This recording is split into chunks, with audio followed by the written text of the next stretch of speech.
অসমীয়া গহনাই ভৌগোলিক সংকেত অৰ্থাৎ GI টেগ লাভ কৰাৰ পিছতে আনন্দমুখৰ হৈ পৰিছে অসমীয়া গহনা ব্যৱসায়ীসকলৰ মাজত। উল্লেখযোগ্য যে এই GI টেগ প্ৰাপ্তিয়ে অসমীয়া গহনা উদ্যোগৰ বাবে এক নতুন সম্ভাৱনাৰ দুৱাৰ খুলিলে।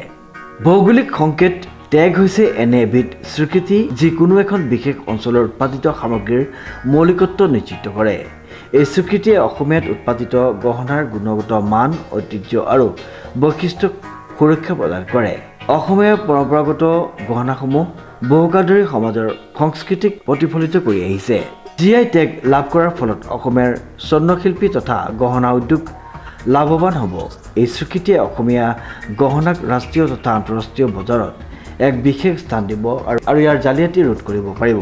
গ্ৰাহকে এতিয়া নিশ্চিতভাৱে জানিব পাৰে যে তেওঁলোকৰ ক্ৰয় কৰা গহনাখিনি খাঁটি আৰু মৌলিক।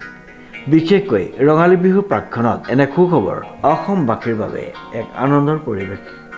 এই GI টেগৰ ক্ষেত্ৰত অসমীয়া গহনাৰ ওপৰত যিটো GI টেগ আমাক অসম চৰকাৰে দিছে, অসম চৰকাৰক আমি বহুত ধন্যবাদ জ্ঞাপন কৰিছোঁ।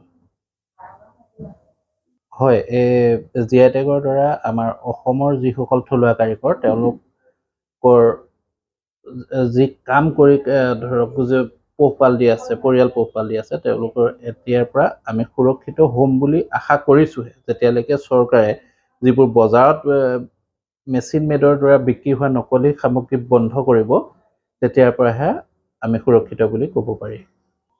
এইবোৰ ৰজা দিনৰ পৰাই যিবিলাক অসমীয়া গহনা চলি আহিছে, সেইবিলাকত ধৰক আমাৰ যোৰহাটত যদি কৰা যায়, সম্পূৰ্ণ সোণতে কৰা যায় আৰু এইখিনি মোটামুটি 1,30,000 পৰা ষ্টাৰ্ট হৈ যায়। আৰু যিবিলাক আমাৰ নগাঁও ৰন্থলীত গহনা কৰা যায়, এইবোৰ 4-5 হাজাৰ পৰা ষ্টাৰ্ট হৈ যায়।